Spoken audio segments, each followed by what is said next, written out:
사랑하신 하나님 감사합니다. 오늘 사랑하는 우리 왕의 사역 지체들 또 이 기도학교에 온 지체들을 예수 그리스도의 이름으로 축복합니다.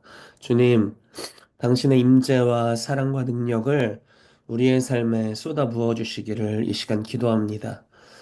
주님께서 성령을 부어 주시기 전에 제자들로 하여금 기도하게 하시고 그 충분한 기도의 시간을 통해서 성령께서 강림하시고 역사하셔서 오순절 성령의 역사가 풀어지게 되었고 그 이후에 사도행전에 그 멈출 수 없는 성령님의 강력한 그 파도와 같은 역사들이 풀어졌습니다.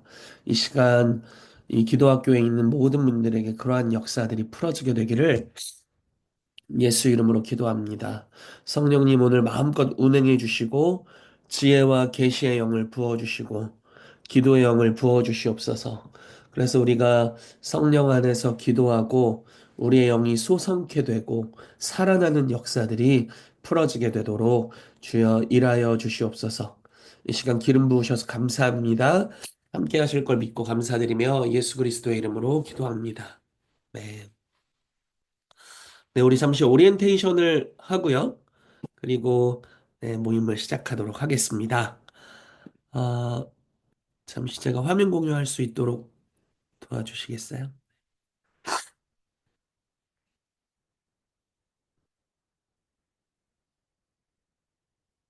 네, 감사합니다.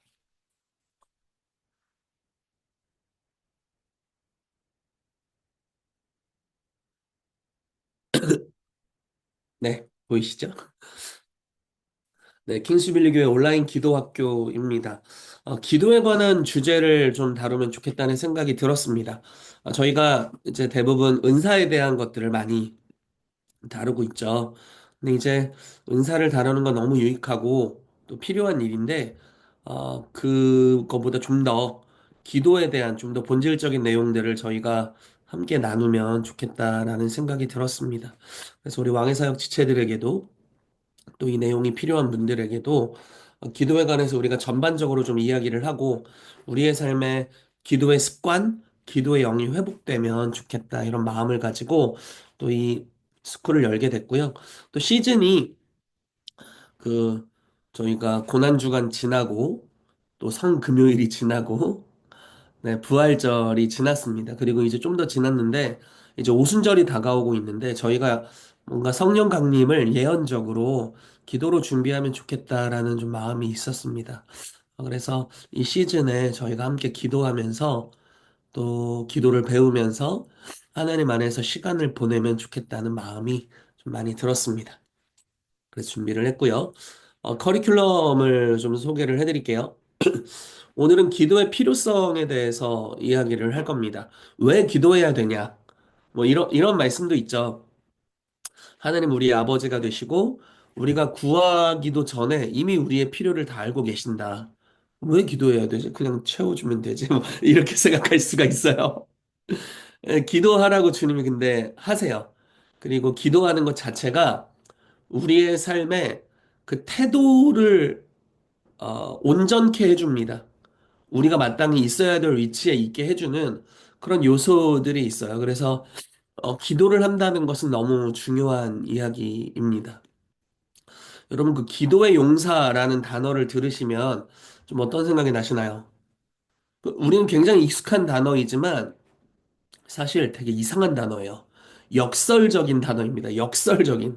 여러분 기도는 용사가 하는 게 아니에요. 연약한 사람이 하는 거죠. 기도는 연약한 사람이 하는 겁니다. 자기 연약함을 인지한 자만이 기도할 수 있어요.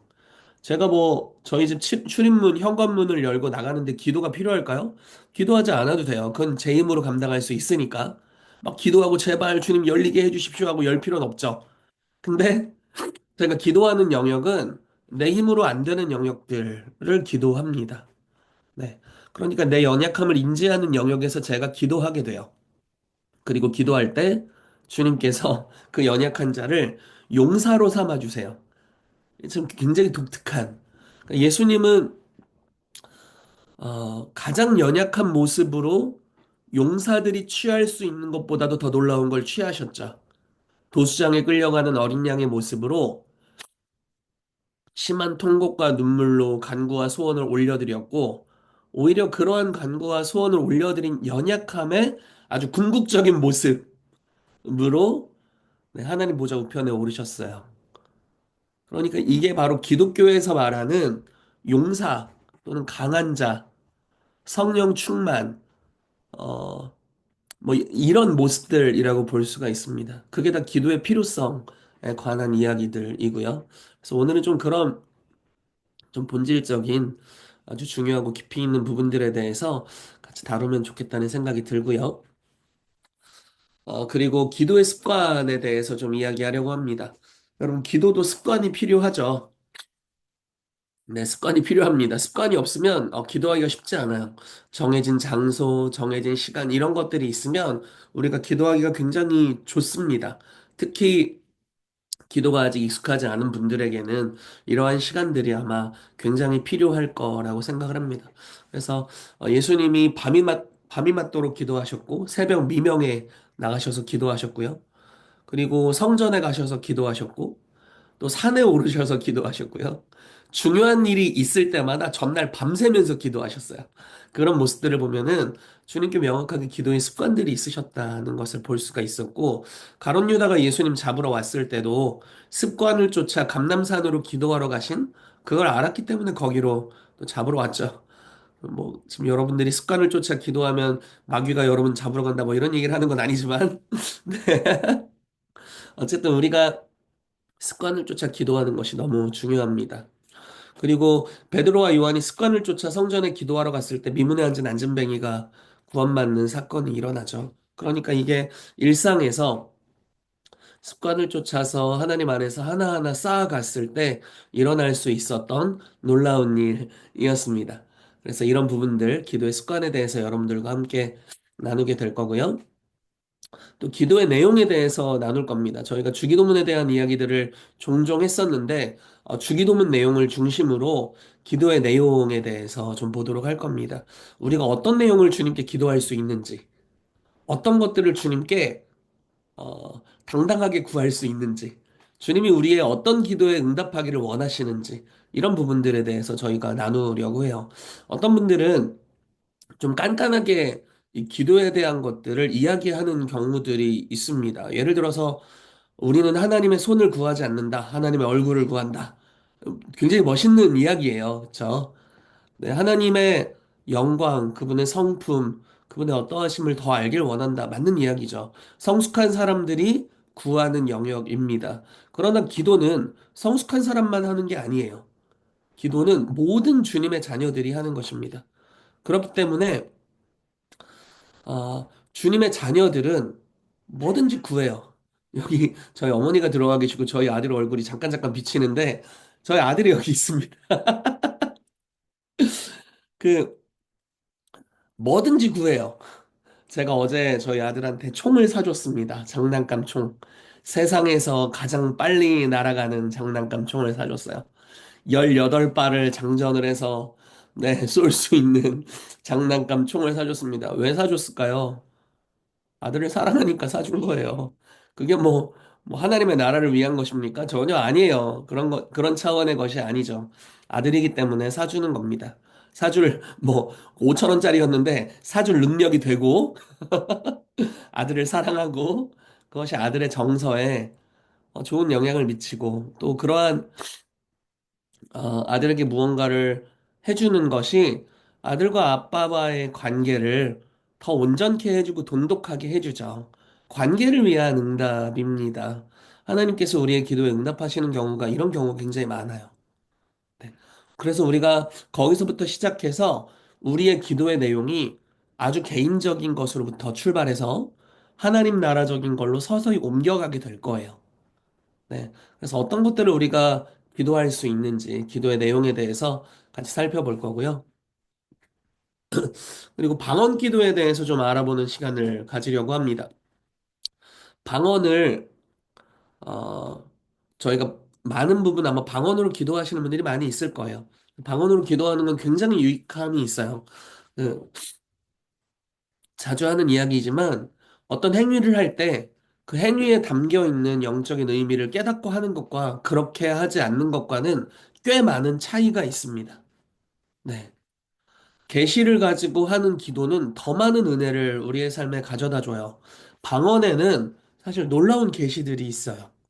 그래서 방언을 할 때 우리가 방언으로 많이 기도할 텐데 방언으로 기도할 때 방언 속에 담겨 있는 성경이 말하고 있는 수많은 약속들을 우리가 인지하고 그 계시를 갖고 기도한다면 훨씬 더 많은 응답들과 은혜들이 우리의 삶에 부어질 수 있을 겁니다.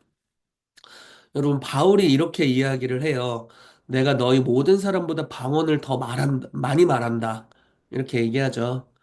여러분, 성경을 누가 제일 많이 썼나요? 바울이네. 방언을 왜 해야 되는지 아시겠죠? 그러니까 바울은 하늘로부터 놀라운 계시를 계속해서 받은 사람입니다. 그리고 바울은 고린도 교회를 향해서 내가 너희 모든 사람들보다 더 많이 방언으로 말한다. 기도한다. 이렇게 이야기합니다. 그러니까 이게 계시의 통로가 된다는 것을 우리가 알 수가 있죠. 뭐 많은 약속들이 있는데 우리가 방언 기도에 대해서 보도록 할 거고요. 그 다음 주에는 말씀으로 하는 기도를 살펴볼 것입니다. 말씀으로 기도한다는 것은 정말 놀라운 능력입니다. 왜냐면 요한일서 말씀에 이렇게 이야기합니다. 우리가 주의 뜻대로 구하면 주께서 들으심이라. 들으시는 줄 안즉 그것을 얻을 줄을 아느니라. 이렇게 얘기해요. 그러니까 주님의 뜻대로 하는 기도는 응답이 된다. 이런 이야기죠. 자, 그 말인즉 하나님의 말씀, 하나님의 뜻이잖아요. 하나님의 말씀을 가지고 기도할 때 주님이 응답하신다. 이렇게 되는 것입니다. 그래서 말씀으로 기도하는 것이 굉장히 우리의 기도의 틀을 잘 잡아줄 수가 있습니다.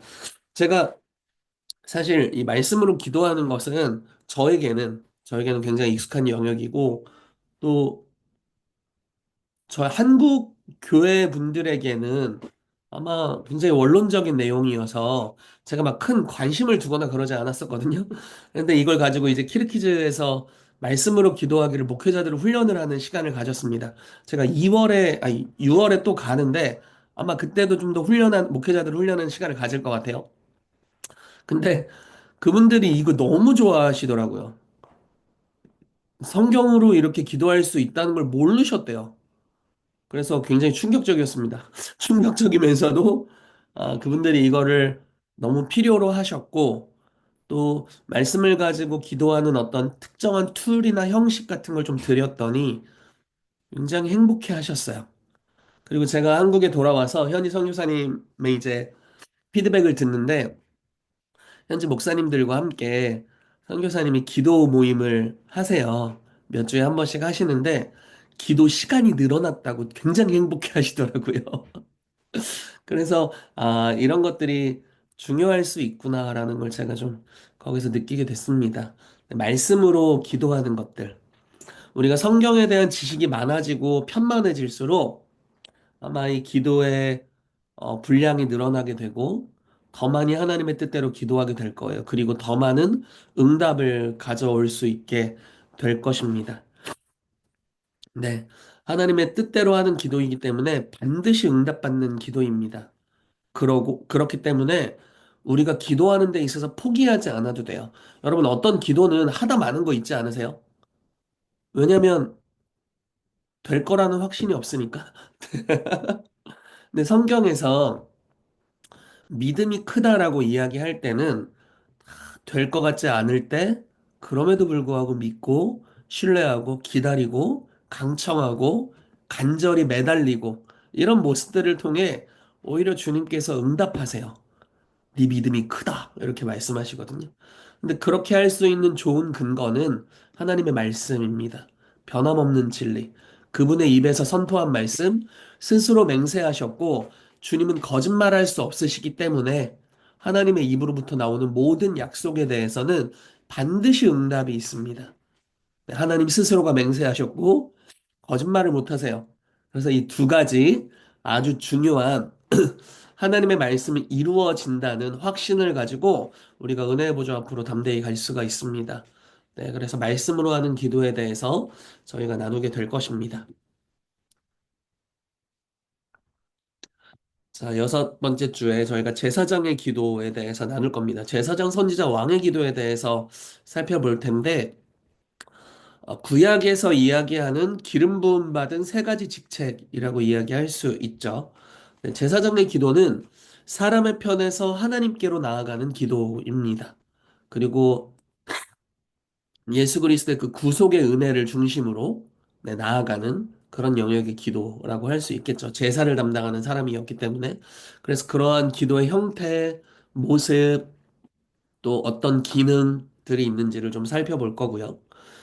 선지자의 기도는 그와는 좀 반대죠. 하나님 편에서 사람들에게 메시지를 전달하는 역할이 이제 선지자였습니다. 그래서 좀 더 예언적인 영역의 기도라고 볼 수가 있어요. 하나님 편에서 사람들에게 주님이 무엇이라고 말씀하시는지, 그래서 그 말씀하시는 레마의 말씀을 가지고 약속 위에 무릎을 꿇고 하는 기도의 모습이라고 볼 수 있습니다. 이사야 62장에 이러한 표현들이 굉장히 잘 나와 있습니다. 예루살렘에 대해서 이야기하면서 예루살렘아 내가 너의 위에 파수꾼을 세워서 종일 잠잠하지 않게 하였다. 너희 여호와로 기억하시게 하는 자들아 여호와께서 예루살렘을 세워 찬송을 받게 하시기까지 그로 쉬지 못하시게 하라. 이렇게 선지자가 선포하는 모습을 볼 수가 있습니다. 그러니까 파수꾼들은 예언적인 중보자들 그리고 선지자적인 기도를 하는 사람들이라고 볼 수가 있겠죠. 그래서 백성을 위해서 다른 일을 위해서 하나님의 뜻에 근거한 레마의 말씀에 근거한 기도를 하는 사람들이다. 이렇게 볼 수가 있겠고요. 자, 왕의 기도는 하나님을 대표해서 하나님의 백성들을 위해서 싸우는 역할을 하는 기도 또는 직임이라고 볼 수가 있습니다. 구약시대 왕은 전쟁을 담당했습니다. 백성들을 보호하고 전쟁하고 싸워 이기고 정복지를 확장시키는 일을 했습니다. 그러니까 우리의 삶에 이 왕의 기도가 이루어지면 저주들이 끊어질 거예요. 그렇죠? 어둠의 역사들이 떠나가게 될 겁니다. 영역이 확장될 거예요. 지경을 확장시키는 역사들이 풀어지게 될 것입니다. 그래서 이러한 세 가지 기도의 형태, 제사장, 선지자, 왕의 기도에 대해서 같이 다루는 시간을 가지면서 여러분들과 좋은 시간을 보내려고 합니다. 강의안은 그주 만들어 드리려고 하고 있습니다. 네, 저도 이제 이게 완성된 강의안이 아니어서 저도 이제 계속 만들어 가면서 여러분들에게 매주 드리도록 할 거고요. 이 강의가 다 끝난 다음에는 완성된 강의안으로 만들어서 보내드리도록 할게요. 그리고 저희가 유튜브 링크 아시는 바와 같이 다 링크가 이제 녹화가 돼서 링크가 나가니까 그걸 보시고 또 여러분들 강의를 또 들으실 수 있고 참고하실 수가 있습니다. 아마도 그 강의안을 이렇게 핸드폰으로 보시는 분들이나 아니면 강의안 이렇게 출력해서 보기 좀 어려운 분들이 있으실 수 있어서 제가 강의안을 공유를 하면서 강의를 하는 게 아마 여러분들에게 좀 더 편안하실 거라는 생각이 들기는 합니다. 그래서 제가 좀 공유를 하면서 강의를 진행을 하도록 하겠습니다. 네, 오늘은 기도의 필요성에 대해서 여러분들과 같이 나누도록 하겠습니다.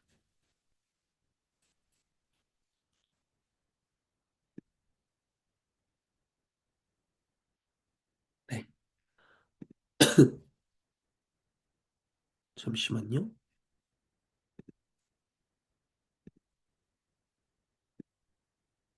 네, 네, 기도의 필요성입니다. 제가 토요일 날 진짜 오랜만에 들어온 것 같아요. 지금 생각을 해보니까. 예언 활성화 시간 아마 우리 왕의사역 지체들 좋은 시간이 되셨을 거라고 생각을 합니다. 그리고, 어, 최근에 저희 치유스쿨 때 김은혜 조장님이 그런 이야기를 좀 건의를 해주셨어요. 치유도 활성화할 수 있는 시간이 있으면 좋겠다 이야기를 해주셨는데, 네, 그것도 좀 저희가 생각을 해보고, 네, 뭐 토요일이나 해서 치유를 활성화할 수 있는 아니면 예언과 치유를 다 활성화할 수 있는 좀 액티베이션만을 위한 시간을 또 좀 드려도 좋을 것 같다는 생각이 듭니다.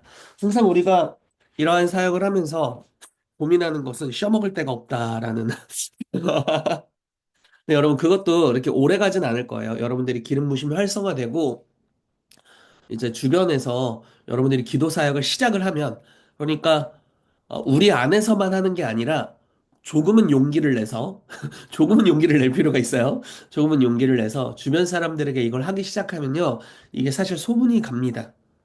네, 좋은 소문이길 바라는데 아무튼 소문이 흘러가게 돼요. 그러면 사역의 기회들이 자연스럽게 생겨나게 됩니다. 기름 부심이 있기 때문에 사역의 기회들이 생겨서 사람들을 위해 기도하고 이제 피드백들이 오게 되고 그렇게 이제 활성화할 수 있는 조금은 두려운 도전일 수 있겠죠. 네, 그런 시간들이 여러분들에게 생길 겁니다. 그래서 그렇게 되기 전까지는 우리가 함께 모여서 활성화하고 또 기도하는 시간을 갖는 게 아마 굉장한 유익함을 가져다 줄 거라고 생각합니다. 그래서 그런 시간들 좀 마련을 해보도록 하겠습니다. 오늘부터는 이제 기도에 대해서 또 기도의 필요성에 대해서 나누도록 하겠습니다. 자, 강의안을 보면서 가보도록 할게요. 왜 기도해야 할까요? 그러게, 그쵸? 왜 기도해야 할까요? 성경은 하나님께서 우리의 아버지가 되신다고 알려줍니다. 그리고 우리가 구하기도 전에 우리의 모든 필요를 알고 계시다고 이야기합니다. 어, 그런데 왜 기도해야 되냐? 하나님께서는 기도를 통해서 우리의 삶에 개입하고 역사하시기로 결정하셨어요. 뭐 이런 말씀 들어보신 적 있죠? 기도 외에는 이런 종류가 나가지 않는다. 그 기도를 통해 하기로 결정하셨죠. 뜻이 하늘에서 이루어진 것 같이 땅에서도 이루어지이다. 기도를 통해 땅에서도 이루어지이다. 이렇게 이야기하고 있는 거예요. 기도를 하라는 거죠. 구하라, 찾으라, 두드리라. 도둑이라도 악한 자라도 자식에게 좋은 것을 줄 알거든. 하물며 하늘에 계신 아버지께서 너희에게 좋은 것을 주시지 않겠느냐. 구하래요. 좋은 것을 주시겠대요. 자, 구한다라는 기도를 통해서 좋은 것을 주시겠다라고 말씀하고 있습니다. 야고보서는 아주 직설적으로 이야기해요. 너희가 받지 못함 구하지 아니함이다. 너무 뚜렷하지 않아요? 자, 여러분, 뭔가를 못 받고 있다면, 구하지 않아서 그렇대요. 특히 지혜를 구하라, 이렇게 이야기하죠. 지혜를 구해라, 후히 주시고 꾸짖지 않으실 것이다. 이렇게 말씀하고 있습니다. 네, 그래서, 기도라는 것을 통해서 우리의 삶에 개입하시고 역사하기로 결정하셨어요. 그래서 기도해야 합니다. 그래서 기도의 삶이 성도에게 아주 필수적이에요. 자, 기도의 삶에는 하나님의 역사로 가득합니다. 네, 정말 그런 것 같아요. 자, 어렸을 때 그 교회에 기도하는 할머니들이 계셨다는 것이 저의 삶의 큰 유업이라고 생각합니다. 지금 생각하면 그게 얼마나 멋진 모습이었는지, 그리고 얼마나 강력한 역사의 현장이었는지, 목회를 하시는 목사님과 사모님 또 교회 중직자들에게 그 기도 모임이 얼마나 큰 힘이 되었었을지 이렇게 짐작할 수 있습니다. 어렸을 때 이제 제가 성령님을 경험하고 방언을 받고 중학교 3학년 정도가 됐는데 그 할머니들의 기도 모임에 초대를 받았습니다. 교회 나이가 보통 70 이상이신 어른들이 대부분 계셨던 것 같아요. 이제 거기 가면은 한 10분 정도가 안 되는 할머니들이 매일마다 모여서 철야를 하셨어요. 뭐 주무시는 시간도 따로 정해져 있지도 않아요. 그리고 뭐 지금부터 잡니다 뭐 이런 것도 없어요. 그냥 기도하다 자요. 근데 누군가는 계속 기도하고 있어요. 근데 거기는 좀 문화가 특이했는데 막 안찰 기도도 하고요. 막 등을 막 손바닥으로 막 때리는 그런 독특한 형태의 안찰 기도도 하는 그런 곳이었습니다. 저희 고모께서 그 멤버십 중에 한 분이셔가지고 제가 이제 그 모임에 참여하게 됐고 일주일에 한 번씩은 교회에서 밤을 새면서 기도했었던 것 같아요. 근데 굉장히 신기했어요. 왜냐면 기도를 하면 할수록 더 하고 싶어지고 기도가 더 쉽고 그런 경험들 하잖아요. 기도가 잘 된다. 이런 느낌.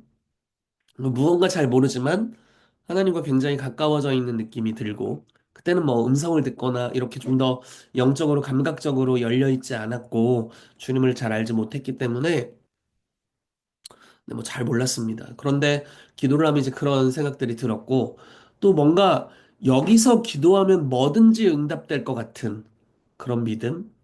또 우리 할머니들에게 그것들을 오픈하고 이야기하면 이분들이 진짜 기도해주고 하나님의 살아계심이 나의 삶에 개입할 것이라는 믿음 이런 것들이 있었던 것 같습니다. 그렇게 기도로 막 점철되어 있는 모임 안에 소속되어 있었다는 것이 어린 시절 저에게 큰 은혜가 되었습니다. 네, 그래서 지금도 교회에서 기도하는 시간이 너무너무 좋습니다.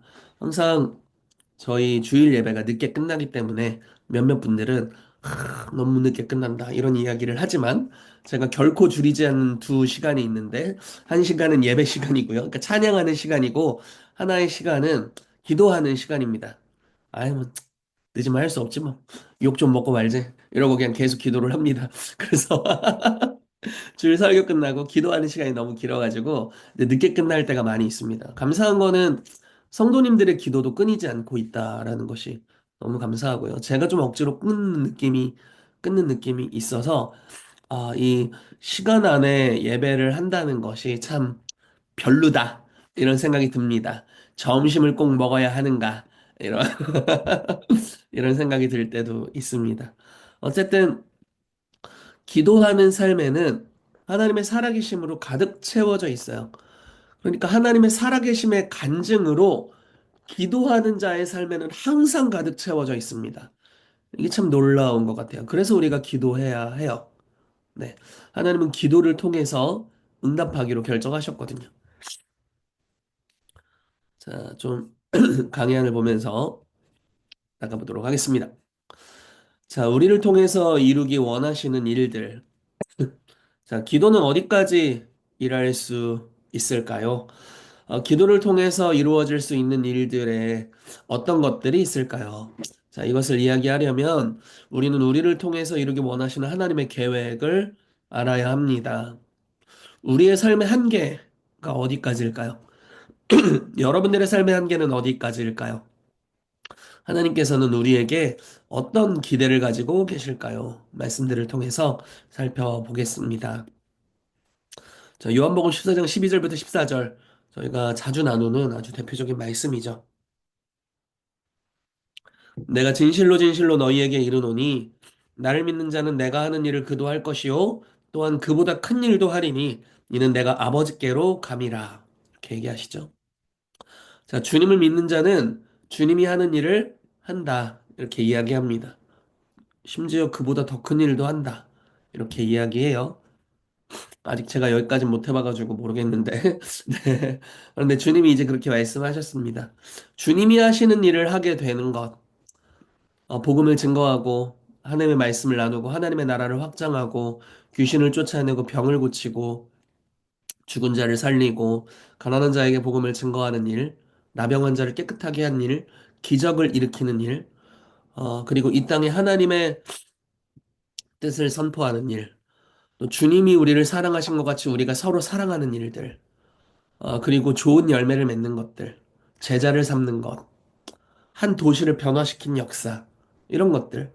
네, 주님이 하신 일들 우리가 하게 될 것이다. 이렇게 말씀하고 있죠. 예수님의 능력을 닮아가게 될 거고요. 주님의 성품으로 변화되는 역사가 우리의 삶에 일어나게 될 겁니다. 이것이 주님이 우리의 삶에 기대하시는 일이라고 볼 수 있습니다. 예수님이 이렇게 말씀하시죠. 세례 요한의 때부터 천국이 침노를 당한다.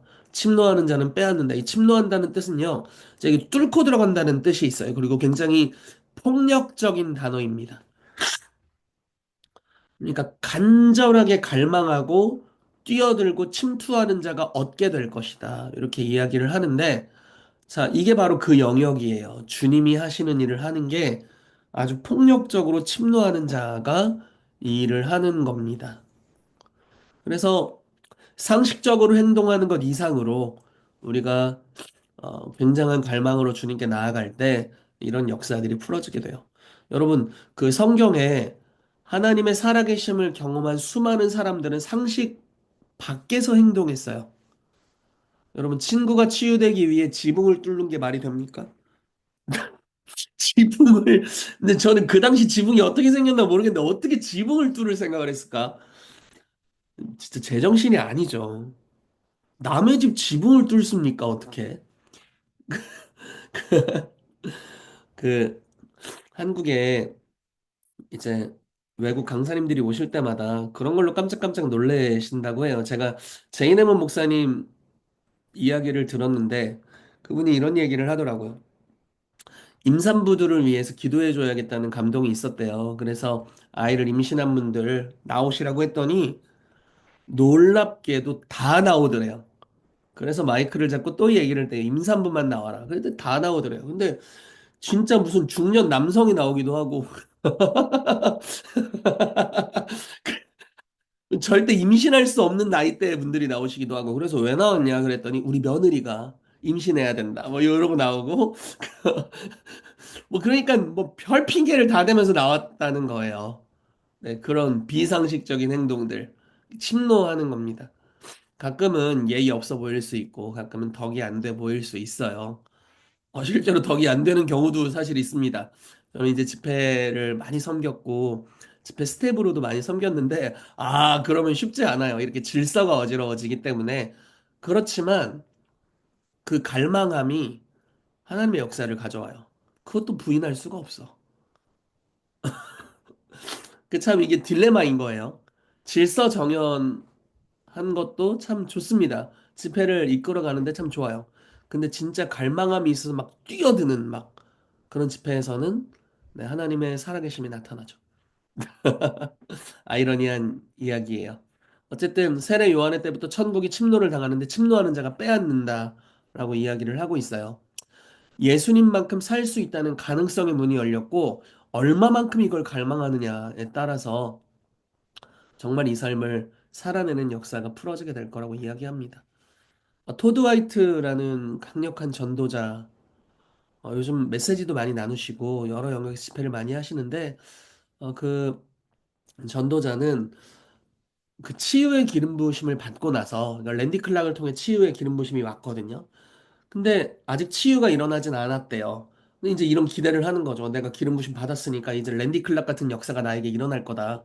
그래서 치유 많이 일어날 거다. 기대를 하고 매일마다 거리에서 아픈 사람을 보면 다 가가지고 기도해야지 이렇게 생각을 했답니다. 그래서 1000명까지 기도하기로 이제 결정하고 시작한 거예요. 1000명 전까지 치유가 안 일어나는 겁니다. 이게 진짜 여러분 그래서 자기 와이프가 자기랑 다니기 싫어했대요. 같이 걷지도 않았대요. 이 무슨 말이야? 거의 하루에 3, 4명 정도 기도한 것 같아요. 그러니까 1년, 한 1년 정도 매일마다 나가서 매일마다 모르는 병든 자를 위해 기도하고 욕 얻어먹고 오고 욕 얻어먹고 오고 그거를 1년 한 거예요. 그 제정신이냐고요.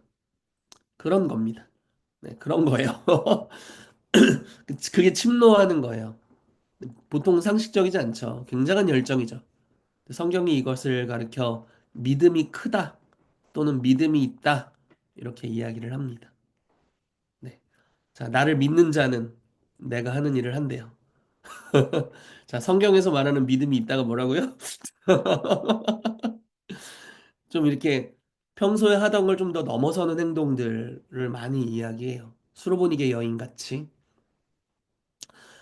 자기의 딸이 귀신 들렸는데 붙잡잖아요. 면박을 주는데도 붙잡잖아요. 자녀에게 줄 떡을 개들에게 주지 않는다. 야, 이 개야. 이렇게 한 거예요. 와, 그게 무슨 모멸감입니까? 근데 거기서 멈추지 않아요. 지혜를 발휘하고 멈추지 않고 마음으로 상처가 됐을지언정 뚫고 갑니다. 개들도 주인의 상에서 떨어지는 부스러기를 먹습니다. 이렇게까지 매달리잖아요. 그러니까 너의 믿음이 크다. 이렇게 얘기하죠. 그 큰 믿음. 그게 이제 내가 하는 일을 한대요. 여러분, 그 믿음이 오늘 저와 여러분들에게 임하기를 축복합니다. 그래서 그 열정과 열망을 가지고 하나님께 나갈 필요가 있습니다. 자, 이렇게 예수님께서 지금 나를 믿는 자는 내가 하는 일을 한다고 말씀하시고, 그 다음에 뭐라고 얘기하시냐면, 13절에 너희가 내 이름으로 무엇을 구하든지 내가 행하리니 이렇게 얘기합니다. 이건 되게 독특한 거예요. 이건 연관되어 있는 겁니다.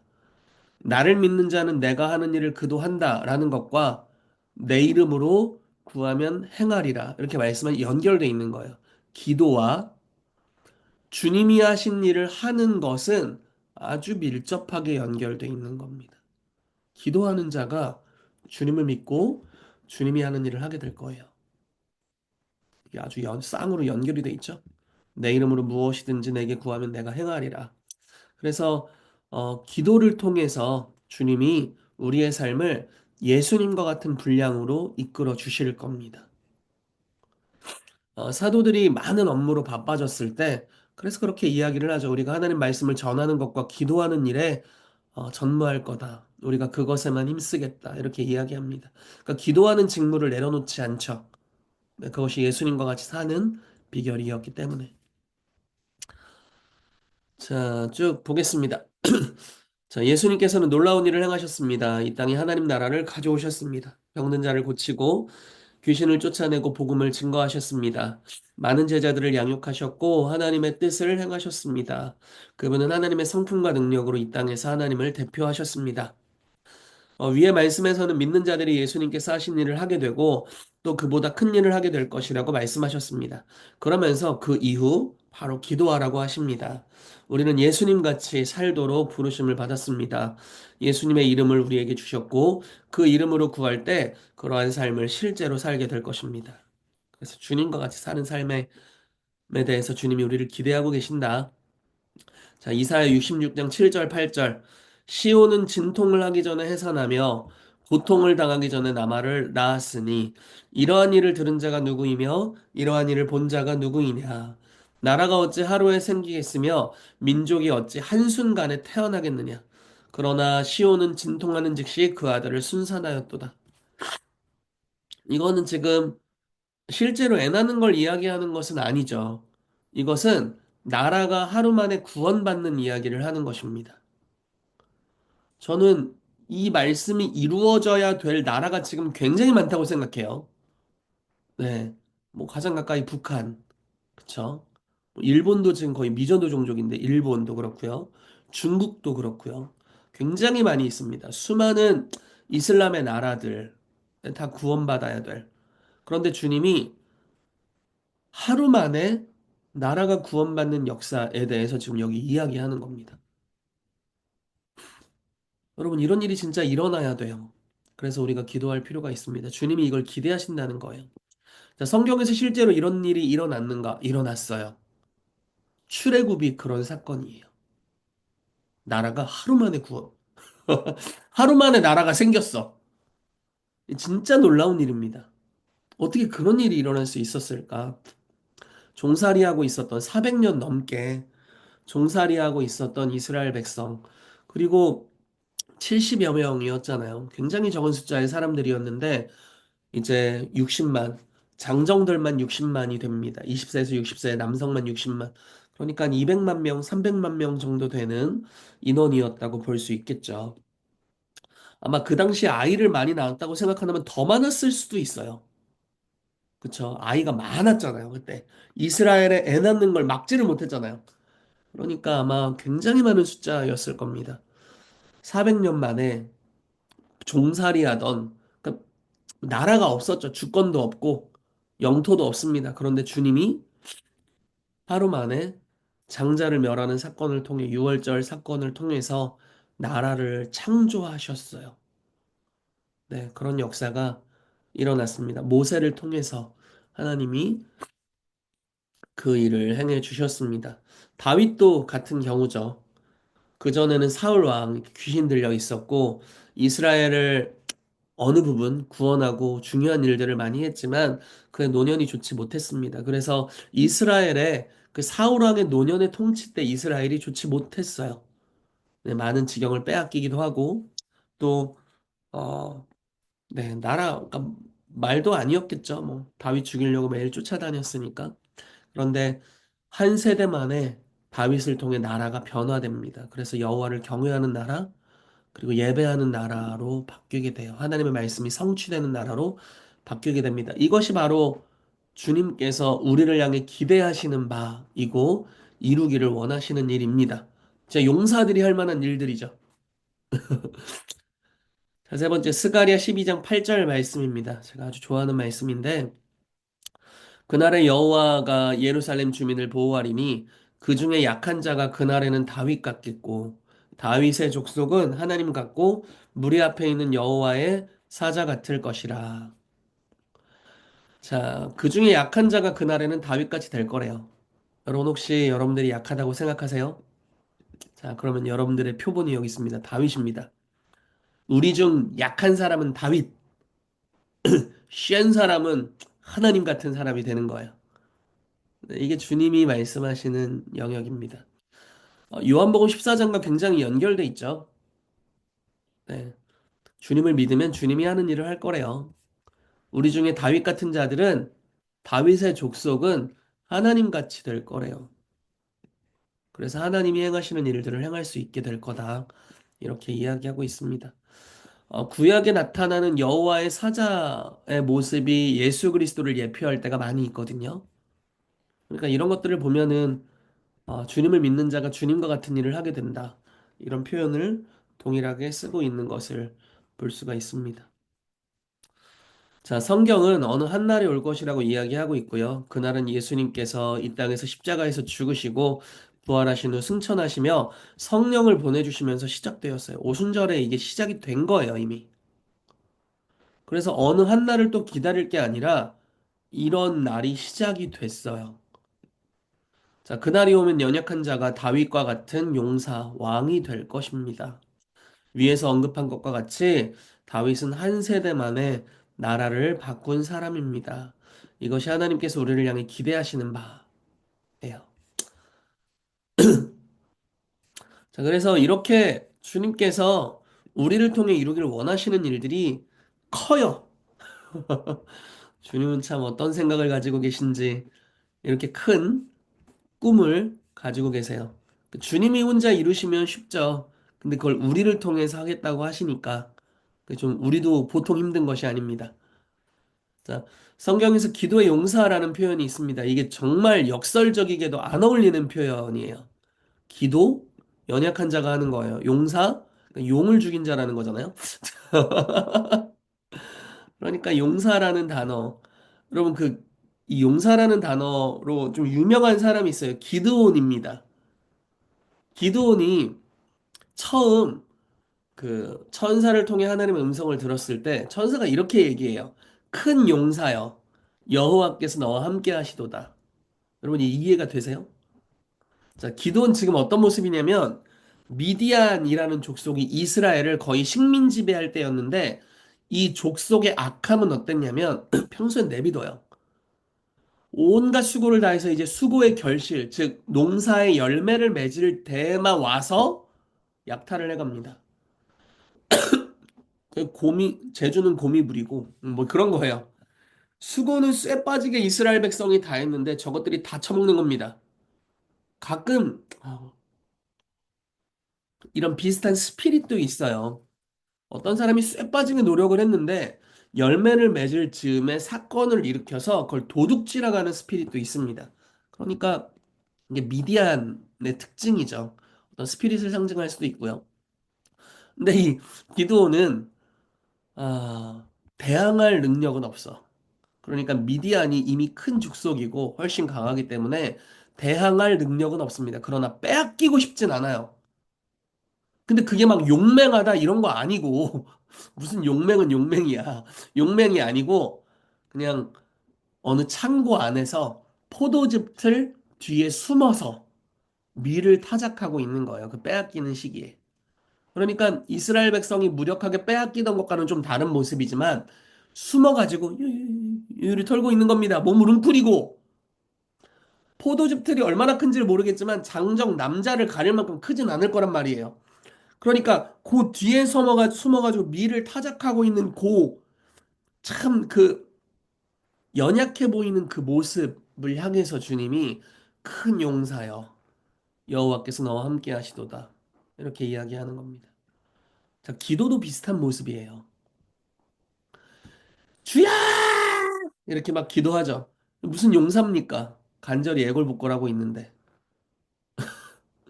예수님께서 심한 통곡과 눈물로 간구와 소원을 아버지께 올려드렸대요. 그러니까 이 정말 가장 연약함의 표현이잖아요. 하나님 저를 그대로 두시면 안 됩니다. 구원하셔야 합니다. 주님 역사해 주셔야 합니다.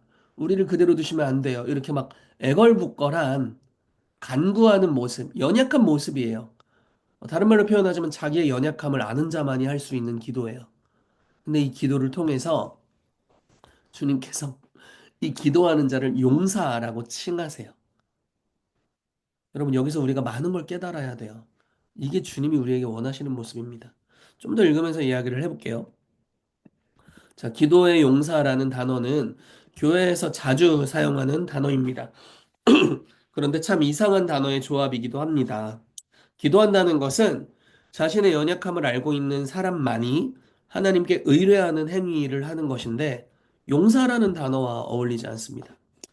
성경에 이런 역설이 자주 등장하죠. 약할 때 강함이 된다. 사도 바울이 뭐 이 병에 걸렸는지 뭐 관계 어려움인지 어쨌든 육체에 가시가 있었어요. 약해. 너무 약해. 기도해도 막 안 고쳐줘. 근데 주님 뭐라고 말씀하시냐면 네가 약할 때 너는 용사야. 이렇게 말씀하세요. 네가 너의 본질을 기억하면서 나에게 매달리고 있는 그때가 가장 강할 때다. 이렇게 말씀하시는 거예요. 자, 사람들에게 미련해 보이지만 우리에게 하나님의 지혜인 십자가 이런 것들. 미련해 보이는 모습인데 하나님의 지혜. 그러니까 미련과 지혜가 연결돼 있고 약함과 용사가 연결돼 있어요. 어, 자, 기도의 사람들은 성경 전체에서 놀라운 일들을 행했습니다. 그리고 기도는 자신이 얼마나 연약한지 아는 사람이 하는 것입니다. 다르게 이야기하자면 기도는 하나님의 강하심을 아는 자가 합니다. 자기의 연약함, 하나님의 강함을 아는 사람은 기도하게 됩니다. 그리고 하나님께서는 그런 사람들을 용사로 사용하십니다. 우리가 초자연적인 사역을 하는 정체성에 대해서 이야기를 할 때, 뭐 성령론, 그 뭐 인간론 이런 걸 이야기할 때 어떤 걸 이야기를 하냐면 빌립보서 2장 말씀을 이야기합니다. 빌립보서 2장에 보면은 그는 근본 하나님의 본체시지만 하나님과 동등됨을 취할 것으로 여기지 않고 도리어 종의 형체를 가져 사람들과 같이 되셨다. 이렇게 이야기를 하죠. 그러니까 예수님이 이 땅에서 초자연적인 능력을 행하실 수 있었던 것은 그분의 신성 때문이 아니라 의도적으로 하나님 되심 신성을 내려놓으시고 우리와 동일한 모습이 되셨지만 하나님이 나사렛 예수에게 성령과 능력을 기름 붓듯 하셔서 두루 다니시며 착한 일을 행하셨다고 이야기한 것 같이 기름 부으심을 받아 성령의 충만함을 받아 성령의 능력으로 하셨다라는 이야기입니다. 그래서 우리도 연약한 모습 그대로 있는데 성령님이 우리의 삶에 임하셔서 역사하시면 우리도 초자연적인 사역을 할 수 있게 된다. 이것이 바로 우리가 슈퍼내추럴한 그 초자연적인 사역을 하는 데 있어서 우리가 가져야 될 우리의 정체성의 모습입니다. 그렇죠? 자, 보세요.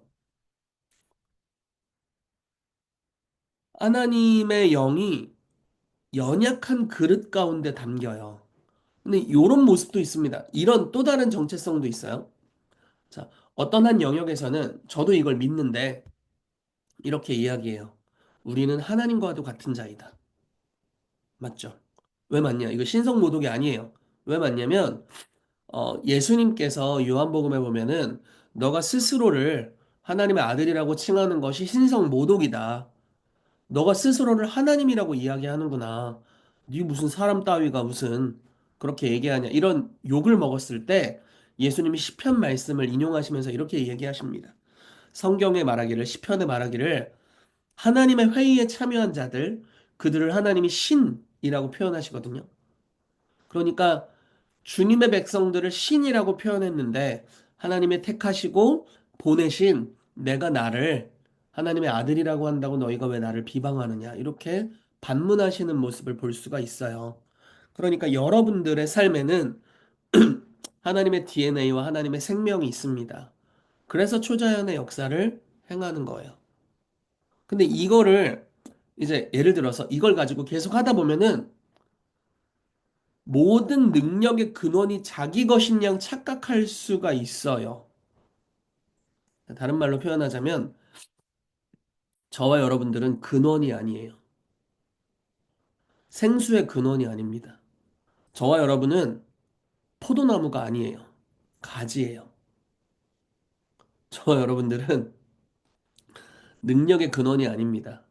모든 능력이 여러분들로부터 나오는 게 아니에요. 여러분들 본연의 정체성으로부터 나오는 것도 아니에요. 우리는 흙이고 먼지이고 사실 아무것도 아닙니다. 이게 바로 성경에서 이야기하는 우리의 정체성이에요. 언제 우리가 가장 강해질 수 있냐면 우리가 다만 먼지뿐임을 기억할 때 가장 강력해요. 이게 바로 기도의 용사라는 단어와 아주 맞아떨어지는 이야기입니다. 자기 잘난 맛에 살아가면 별로 없어요. 제가 농담조로 이렇게 이야기를 많이 했습니다. 이 농담조예요, 진짜. 하나님이 이 나를 사용하셨다. 뭐 이런 농담이에요, 농담. 이런 이야기들로 가끔 이게 재밌게 웃기고 그랬었는데, 아니에요. 이런 건 아닙니다.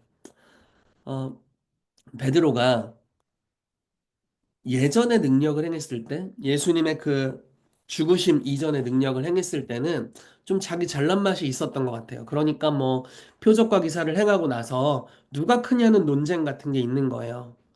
야, 내가 제일 기름 부심 있어. 내가 거리에서 했던 그 설교가 가장 계시가 충만했어. 이런 걸 이제 비교를 하고 하는 겁니다. 근데 나중에 주님이 십자가에서 죽으시면서 베드로가 뭘 경험하죠? 아, 나는 진짜 자랑할 게 하나도 없구나. 어디 쥐구멍이 있으면 거기 들어가야겠다. 이런 생각하는 거예요. 왜냐면 그렇게 자신만만했는데 뭐 의지가 없던 것도 아니고 열정이 없던 것도 아니에요. 예수님을 잡아가는 자를 죽이고 싶을 정도로 열정이 있었어요. 근데 그런 분노의 에너지도 결국 무기력하게 아무 권한도 없는 뭐 대제사장 앞에서 부인하는 것도 아니야. 법정에서 부인하는 것도 아니야. 그냥 그 나라에서 가장 힘이 없는 어느 한 여종이 너 예수님이랑 같이 있었지? 이렇게 물어보는데 예수님 면전에서 그걸 부인을 합니다. 세 번이나. 주님이 또 뭐라고 말씀하셨어요? 인자를 사람들 앞에서 부인하면 인자도 아버지와 천사 앞에서 그를 부인하리라. 뭐 이렇게 말했잖아요. 그거를 베드로가 가장 가까이서 들었을 거 아니에요. 근데 말씀도 알아. 자기가 버려져도 할 말이 없다는 걸. 지옥 가도 할 말이 없죠. 무슨 의의가 있어요, 거기에. 그쵸? 그러니까 그걸 경험하고 그럼에도 불구하고 붙잡아 주시는 은혜를 경험하죠. 그러니까 바닥을 치고 막 지옥까지 내려가서 지옥을 찜 찍고 이제 막 은혜로 살아난 겁니다. 그리고 나서 미문에 앉은 안전뱅이를 기도함으로 치유하죠. 은과 금은 내게 없거니와 내게 있는 것으로 너에게 주노니 나사렛 예수 이름으로 일어나 걸으라. 그래서 손을 잡아 일으키니까 발과 발목이 힘을 얻어서 뛰어서서 걸으면서 주님을 찬양하고 막 성전에서 난리를 핍니다. 그러니까 사람들이 베드로와 요한을 주목하죠. 저 사람들이 기적을 행했어. 예수님이 했던 걸 저 사람들이 했어. 엄청난 사람들인가 봐. 이렇게. 그랬더니 베드로가 예전이었으면 봤냐? 나다. 베드로. 이렇게 얘기했을 텐데 이제 그러지 않아요. 왜 우리를 주목하느냐? 왜 우리의 경건 때문에 이런 일이 일어난 것 같이 우리에게 주목하느냐? 하나님이 나사렛 예수를 영어롭게 하셨고 그 이름을 믿는 믿음으로 너희가 아는 이 사람이 성하게 되었다. 이렇게 표현하죠. 영광을 하나님께 올려드려요. 여러분 바울도 엄청납니다. 바울이 사실 자기 의로 충만해서 나는 율법 중에 하나도 어긴 적이 없다. 이렇게 얘기하거든요. 실제로 양심적인 사람이었기 때문에 그렇게 행위를 제한하며 살았을 거예요. 근데 이 사람이 그 율법도 한 번도 어긴 적 없고 하나님을 아는 자라고 믿었는데 예수님을 핍박해요. 나중에 자기의 의가 하나님을 정면 대적했다는 것을 깨닫고 그 의가 완전히 무너져 버리잖아요. 그리고 나서 성령 충만을 받고 이제 사도로 파송이 돼서 복음을 증거하는데 한 마을에 갔는데 어떤 나면서부터 안진뱅이 된 자가 있는데 구원받을 만한 믿음이 있는 겁니다. 그래서 네 힘으로 일어서라. 일어서라라고 선포했어. 근데 일어나 버렸네?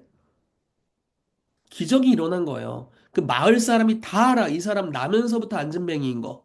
근데 그 사람이 나와 버렸어요. 그러니까 이제 그 주변 사람들이 거기는 이제 이방신을 섬기던 제우스를 섬기던 지역이니까 막 다 와가지고 막 경배하고 제사하고 막 별 오도방정을 다 떠는 겁니다. 그러니까 막 대단한 사람이다 정도가 아니라 이건 제우스시다 뭐 이렇게 된 거예요. 근데 제우스와 신들이 내려왔다 이렇게 보는 겁니다. 근데 바울이 어떻게 하는 줄 아세요? 바나바랑 옷을 찢으면서 말려요. 옷을 찢으면서 이런 일을 하지 말라고 하나님이 우리에게 복음을 증거하라고 한 거다. 옷을 찢으며 말립니다. 그리고 나서 그 이후에 어떤 일을 경험하냐면 바울이 돌에 맞아 죽을 뻔해요. 돌에 맞았어. 그리고 사람들은 죽었다고 생각해. 그래서 마을에 갖다 버렸는데 사람들이 둘러싸니까 갑자기 살아났어요. 여러분, 그냥 좀 영광 받고 말지. 뭐 이렇게 돌까지 맞았어.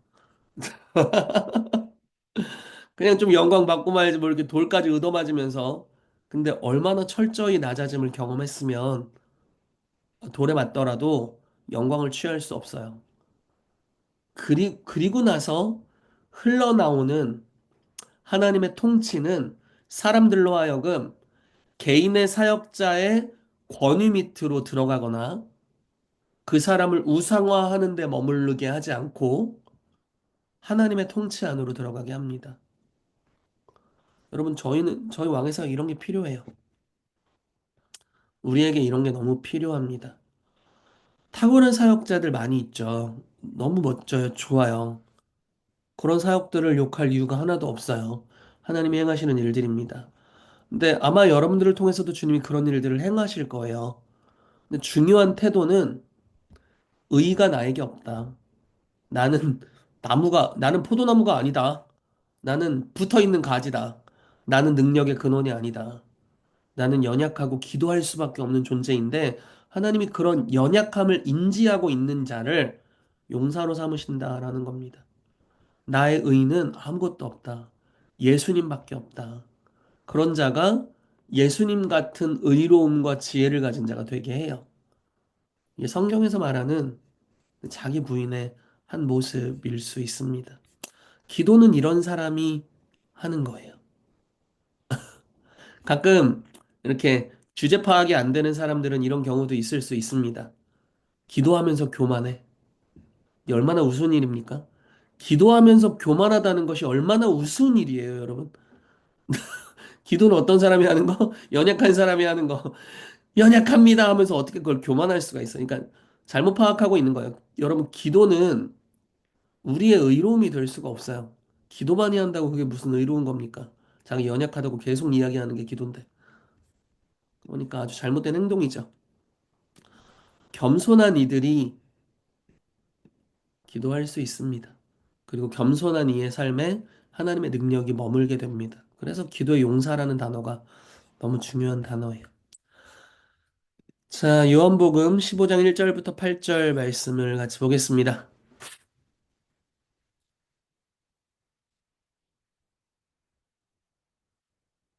나는 참 포도나무요 내 아버지는 농부라. 물은 내게 붙어 있어 열매를 맺지 아니하는 가지는 아버지께서 그것을 제거해 버리시고 무릇 열매를 맺는 가지는 더 열매를 맺게 하려 하여 그것을 깨끗하게 하시느니라.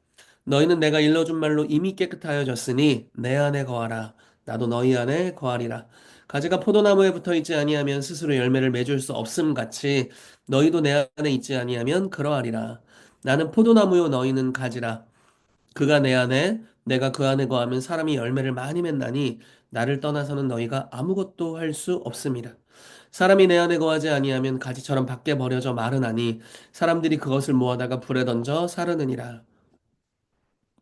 너희가 내 안에 거하고 내 말이 너희 안에 거하면 무엇이든지 원하는 대로 구하라. 그리하면 이루리라. 너희가 열매를 많이 맺으면 내 아버지께서 영광을 받으실 것이요 너희는 내 제자가 되리라. 네. 너무너무 뚜렷하죠.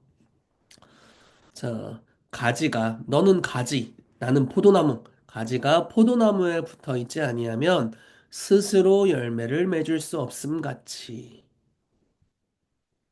자, 나를 떠나서는 너희가 아무것도 할 수 없다. 우리의 주제 파악을 주님이 시켜주고 계십니다. 그러면서 또 완전 반대의 이야기를 하세요. 나는 포도나무요 너희는 가지니 우리가 하나 되어 있으면 너희가 연결되어 있으면 사람이 열매를 많이 맺는다. 와, 이것이 바로 주님의 축복입니다. 우리의 연약함을 인지한 채로 주님께 붙어 있으면 열매를 많이 맺어요. 그러나 스스로 잘난 체하고 여태까지 일어난 모든 이적과 기사가 내 것인 양 여긴다면 아무것도 할 수 없게 돼요. 그래서 가끔 연약한 상태를 경험하는 것이 큰 은혜가 될 때가 있습니다. 여러분들은 마음이 어떤지 모르겠어요. 저는 마음이 굉장히 소프트하거든요. 주변 영향을 많이 받아요, 제 마음은. 그러니까 저는 막 엄청난 믿음의 막 용사 이런 게 아니에요.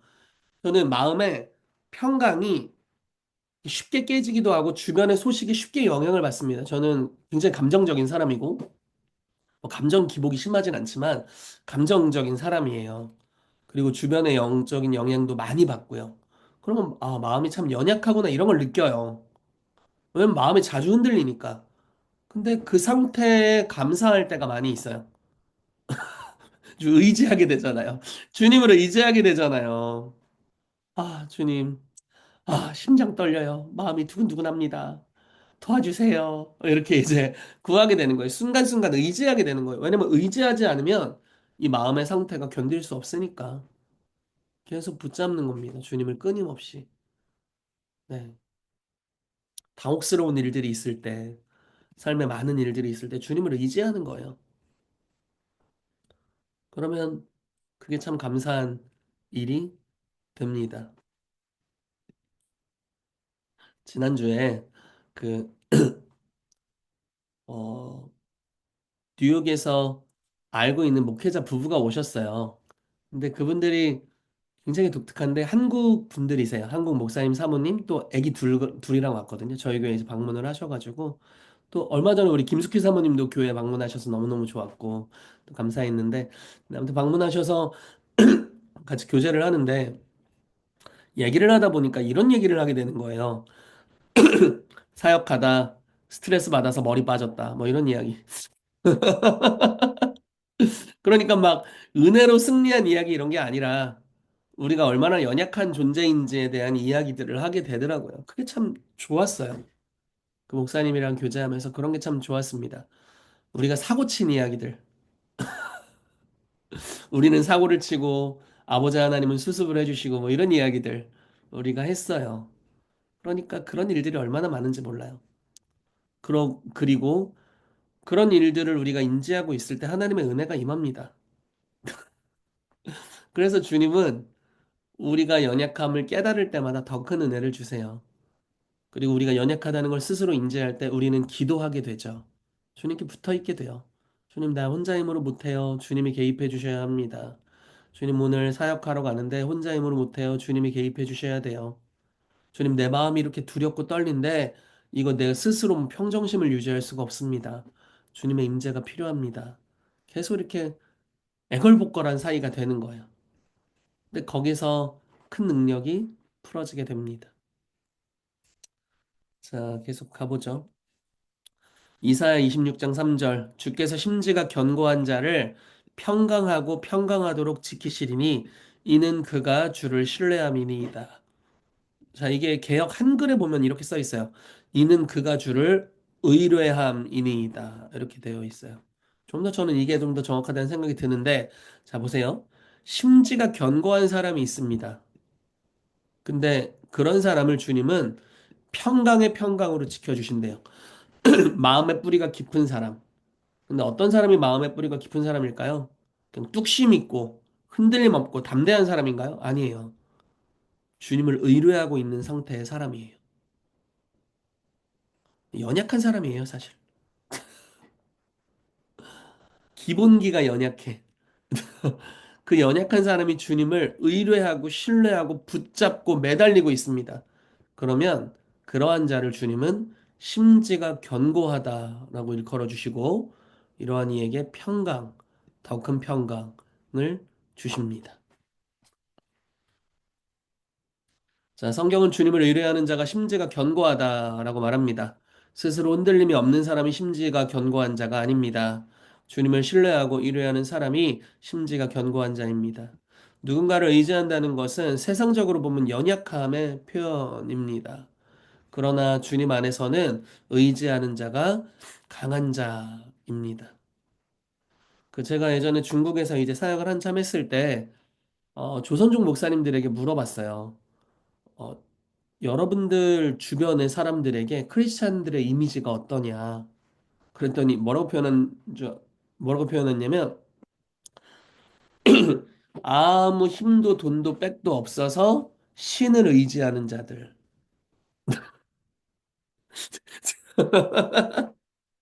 아, 그게 그 동네에서 보고 있는 크리스찬의 모습이래요. 아주 연약해서 종교적으로 신을 찾을 수밖에 없는 연약한 자들로 보고 있다고. 맞는 이야기예요. 물론 그런 이미지가 좀 바뀔 필요는 있는데 아주 본질적으로 맞는 이야기죠, 뭐. 근데 더 깨달아야 돼. 니들도 그렇다는 걸 깨달아야 돼. 괜찮아요. 어, 예수님이 나는 세상의 빛이다. 눈먼 자를 눈뜨게 하러 왔다. 이렇게 말씀하셨을 때 바리새인들이 이렇게 얘기합니다. 우리도 소경인가? 이거 너무 중요한 이야기죠. 예수님이 너희가 본다 하는 거로 너희 죄가 그대로 있다. 이렇게 말씀하세요. 소경을 고친 다음에 그 이야기를 하셨거든요. 너희 본다고 착각하지 마. 너네 소경이야. 이렇게 이야기하시는 거예요. 못한다는 걸 깨달았을 때 하나님이 필요해요.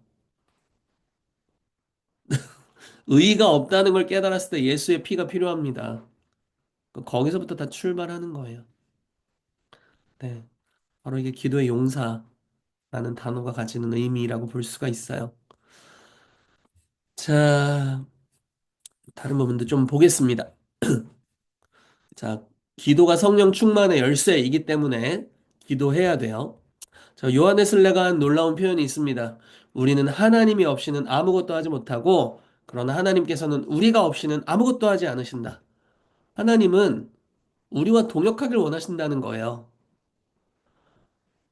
그래서 우리가 없으면 주님이 일을 안 하세요. 자, 보세요. 전도에 미련한 것으로 사람들을 구원하기를 기뻐하셨대요. 전도자가 없으면 구원 못 받아요. 이 사람 구원 못 받는 게 주님의 뜻일까요? 절대 아닙니다. 성경은 아무도 멸망치 않고 다 구원하기를 원한다고 이야기하고 있어요. 그게 주님의 뜻이죠.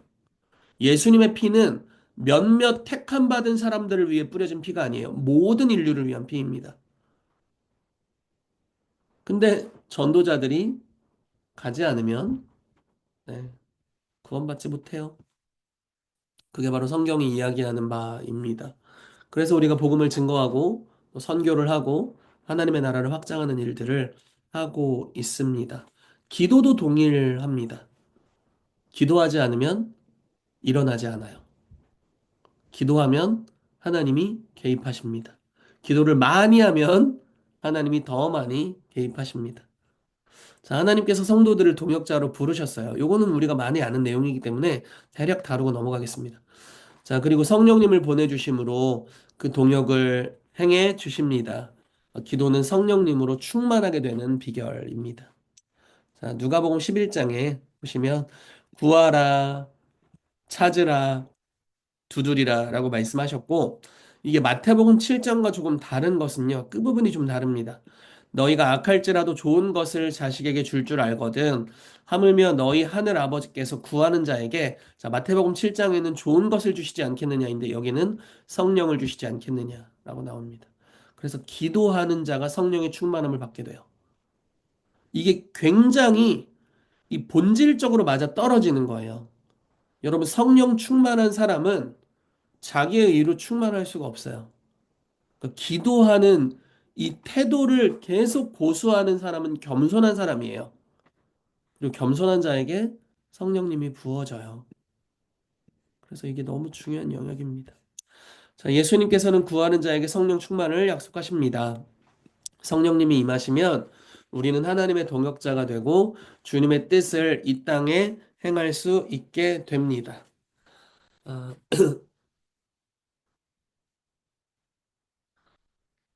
그 저희 교회는 이제 성령님의 사역을 막 이렇게 추구하는 교회입니다. 약간의 딜레마가 있어요. 뭐냐면 아마 이곳에 있는 많은 분들은 음, 성령 충만을 원했을 거예요. 그리고 하나님을 경험하는 것, 하나님의 음성을 듣는 것, 하나님의 치유의 능력이 풀어져 이런 걸 원하셨을 거예요. 그래서 우리는 그렇지 못한 환경에 있다가 이 영역을 침노에 들어온 사람들일 겁니다. 그러니까 굉장한 갈망이 있죠. 이런 분들에게는. 갈망과 기대감이 있고 대가를 지불하고 침노해요. 근데 저희가 이제 목회를 하다 보니까 우리 자녀 세대 아이들을 보면요. 교회가 그런 환경이야. 예배를 드리는데 금가루가 떨어져. 막 따라하라고 해서 하다 보니까 방언이 터졌어. 막 손 얹고 기도하라고 가르치니까 막 치유가 임해. 근데 근데 자발적으로 한 게 아니라 교육받은 거잖아요. 그래서 이런 딜레마가 있어요.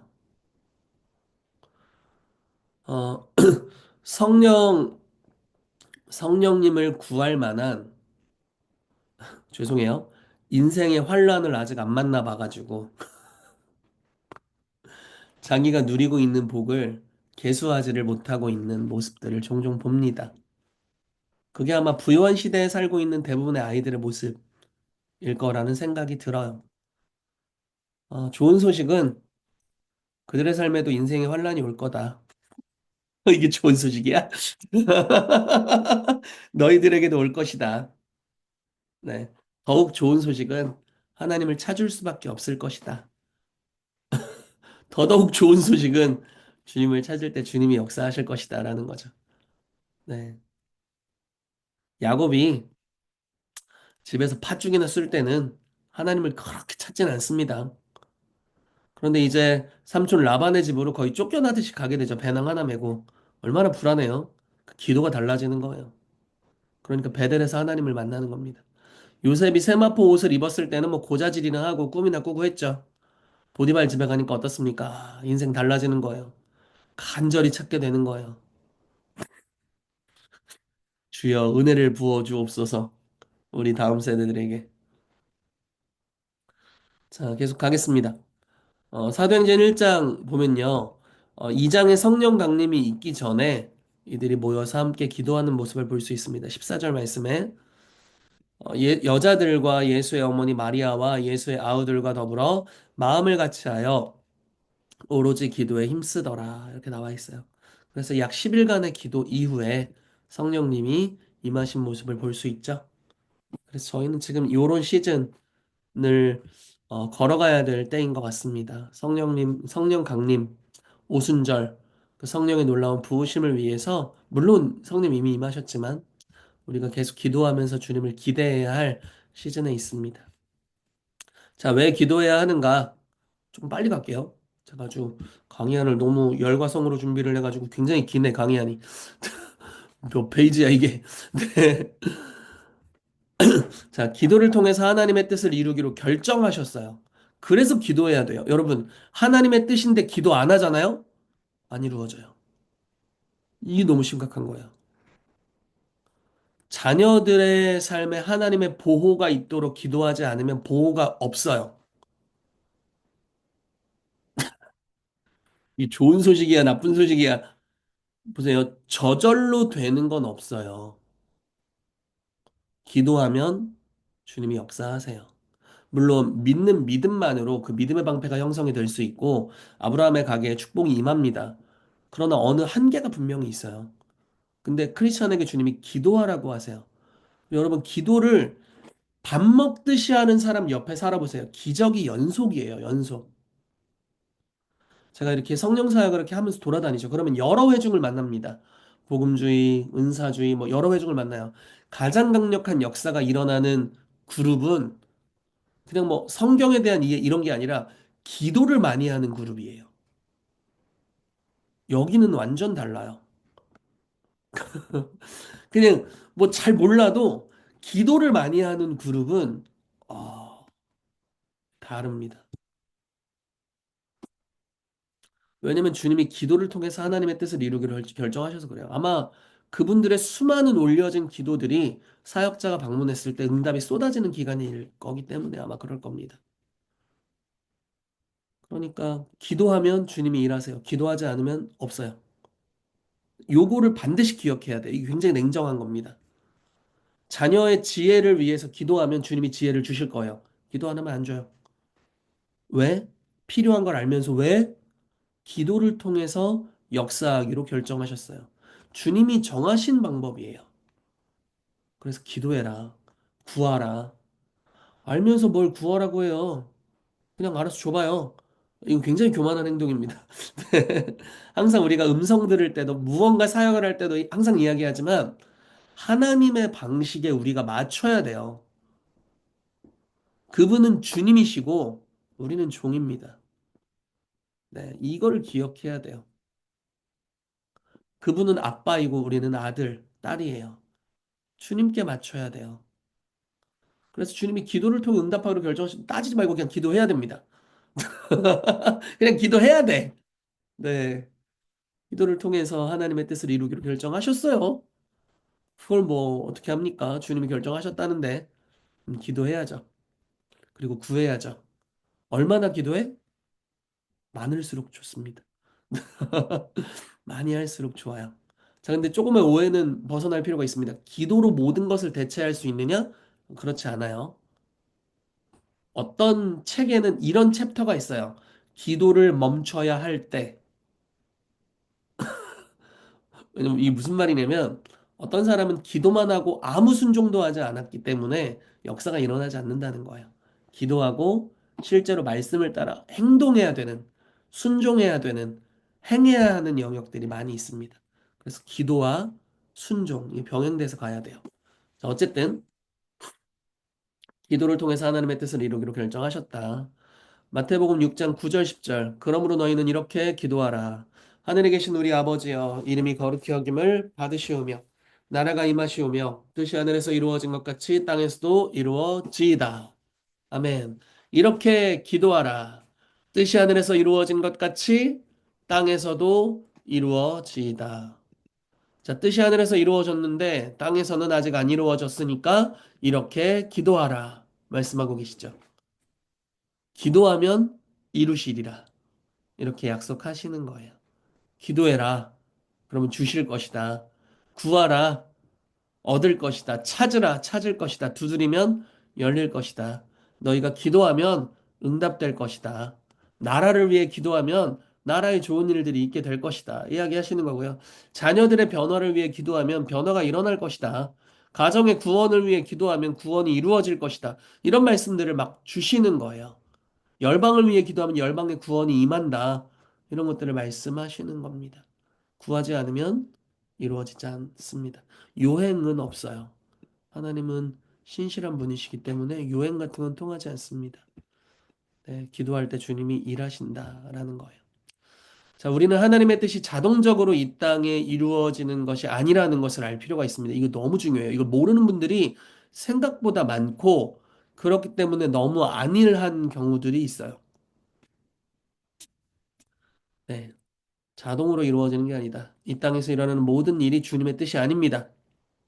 우리는 예수님께서 하신 말씀들과 사역을 통해서 이걸 알 수가 있어요.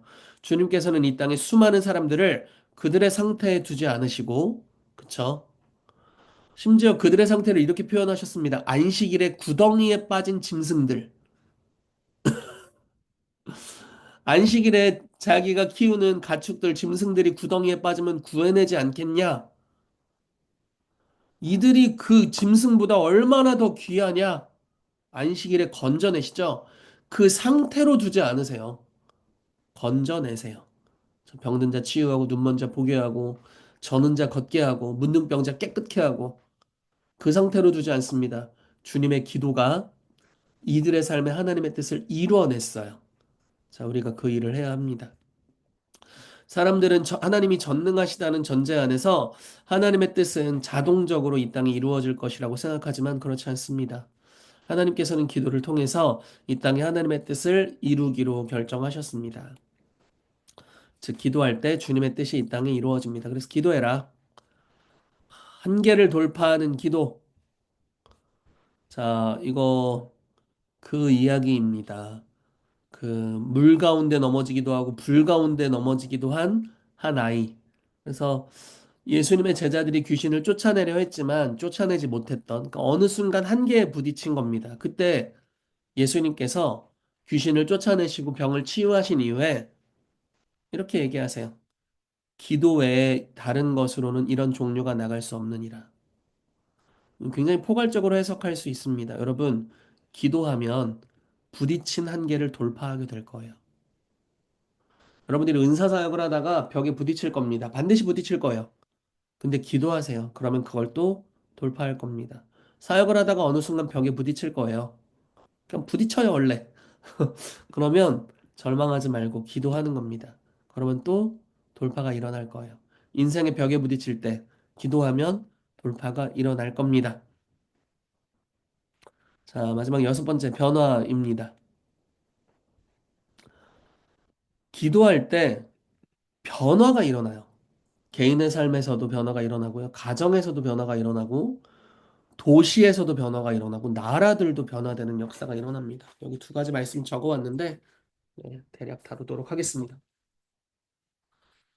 자, 사도행전 16장 22절 32절 무리가 일제히 일어나 고발하니 상관들이 옷을 찢어 벗기고 매로 치라 하여 많이 친 후에 옥에 가두고 간수에게 명하여 든든히 지키라 하니 그가 이러한 명령을 받아 그들을 깊은 옥에 가두고 그 발을 착고에 든든히 채웠더니 한밤중에 바울과 신라가 기도하고 하나님을 찬송하며 죄수들이 듣더라. 여러분, 이 말씀이 참 우리가 글로 읽으니까 별로 아닌 것 같은데 옷을 찢었대요. 매로 쳤대요. 진짜 와 너무 마음이 안 좋을 것 같아. 그쵸? 누가 와가지고 막 내 옷을 찢었어. 나를 앱니까? 다 컸는데 매 맞아. 아, 그리고 그냥 지금 많이 친 후에 그러니까 막 피투성이가 됐을 거예요. 막 피가 떡져 있을 거고 피가 어디는 흐르고 있을 거고 지금 말도 안 되는 일이 벌어진 겁니다. 근데 한밤중에 바울과 신라가 기도했대요. 아, 주님이 우리의 인생에 어떤 것들은 잘 모르겠어요. 자, 제가 해석할 수 있는 영역은 아닙니다. 어떤 고난은요, 통과를 해요. 그냥, 아유, 큰일 날 뻔했네. 이러고 넘어가는 게 있어요. 어떤 건 그냥 당해버려요. 당해버렸어. 물론 더 큰일을 당하지 않았지만, 당해버렸어. 근데 이런 연약한 상태에 있을 때, 우리의 태도가 너무 중요한 것 같아요. 바울과 신라는 기도하잖아요. 다윗은요, 기도하고 예배해요. 항상. 아, 그러니까 진짜 제정신이 아닌 거예요. 환란을 항상 당하는데 환란 때마다 항상 기도하고 예배합니다. 야곱 인생의 환란을 당했을 때 기도합니다. 브니엘에 가서 기도하며 씨름하고 베델에 가서 또 기도하고 계속 기도해요. 그러니까 어려움이 있을 때마다 연약함을 직시한 채로 내가 기도할 수밖에 없구나라는 걸 깨닫고 기도하게 돼요. 그러면 기도의 용사가 돼요. 연약한 상태로 기도의 자리로 들어가서 용사가 돼서 나옵니다. 이게 하나님의 일하심이라고 볼 수가 있어요. 네. 바울이 그런 일을 한 겁니다. 그렇게 이제 기도하고 찬송할 때 갑자기 큰 지진이 나서 옥토가 움직이고 문이 곧 다 열리며 모든 사람의 메인 것이 다 벗어졌다. 그래서 이제 완전히 변화가 되죠. 네, 처신이 바뀌어요. 자, 선생들이여, 내가 어떻게 하여야 구원을 받으리까? 이 말을 하게 되는데, 이 말을 한 사람이 어떤 사람이에요? 옷을 찢고, 매로 치고, 많이 치고, 옥에 가둔 간수입니다. 입장이 완전히 달라지는 거예요. 이 사람이 변화돼 버렸어요. 그래서 주 예수를 믿으라. 그러면 너와 네 집이 구원을 받으리라. 주의 말씀을 그 사람과 그 집에 있는 모든 사람에게 전하게 됐고요. 구원받는 역사가 일어났고, 놀랍게도 이 간밤에 감옥에서 일어난 사건을 알지 못하는 이제 마을의 윗분들이 그냥 갑자기 옵니다. 그래서 너희 풀어줄게 이렇게 얘기해요. 뭔가 도시의 기류가 바뀌어 버린 거예요. 변화가 일어난 겁니다. 기도와 찬양을 통해서. 자, 역대하 7장 유명한 말씀이죠. 내 이름으로 일컫는 내 백성이 그들의 악한 길에서 떠나 스스로 낮추고 기도하여 내 얼굴을 찾으면 내가 하늘에서 듣고 그들의 죄를 사하고 그들의 땅을 고칠지라. 자, 땅을 고쳐주신다라고 말하고 있습니다. 어떻게 할 때? 기도할 때. 스스로 낮추고 기도할 때. 악한 길에서 떠날 때. 주님의 얼굴을 찾을 때. 주님이 이 땅을 고쳐주신다. 자, 결론입니다. 왜 기도해야 할까요? 기도는 연약한 사람이 하는 것입니다. 그리고 주 안에서 연약함을 깨닫고 기도하는 자들이 용사가 됩니다. 네, 하나님은 기도에 응답하시고요. 기도하는 자를 통해 일하시고, 하나님은 기도를 통해 이 땅에 주님의 뜻을 나타내십니다. 기도는 한계를 돌파하고 변화를 가져옵니다. 그래서 우리는 기도해야 돼요. 여러분 기도를 많이 하시기를 예수 그리스도의 이름으로 축복합니다. 제가 잠시 여러분들을 위해 기도하고 잠시 질의응답 시간 갖도록 하겠습니다. 하나님 감사합니다. 오늘 이곳에 있는 지체들에게 기도의 영을 부어주시기를 기도합니다. 주님, 스가랴 말씀에 주님께서 간구하는 심령을 부어주신다 말씀해 주셨습니다. 예수님에게 임했던 그 기도의 영, 그리고 스가랴 말씀에 기록하고 있는 그 간구하는 심령을 오늘 우리에게 부어 주시옵소서. 엘리야는 우리와 성정이 같은 사람이지만 그가 간절히 기도할 때 하늘이 비를 내지 않았고 그가 또 간절히 기도할 때 하늘이 비를 내었습니다. 엘리야가 특별한 믿음이 있어서도 아니고 엘리야가 선지자이기 때문도 아니고 엘리야가 간절히 기도했습니다. 하나님의 맡겨진 뜻과 우리의 연약함의 간극이 너무나 크기 때문에 기도하기를 선택했고 무릎을 꿇었고 주님께 나아갔습니다. 그때 주님께서 이적과 기사를 행해 주셨고 엘리야가 구약의 대표적인 그 선지자 사역을 한 인물로 기록이 되었습니다. 주님 이곳에 있는 우리 지체들 동일한 은혜를 주시기를 기도합니다. 우리가 얼마나 연약한 자들인지 알게 하여 주십시오.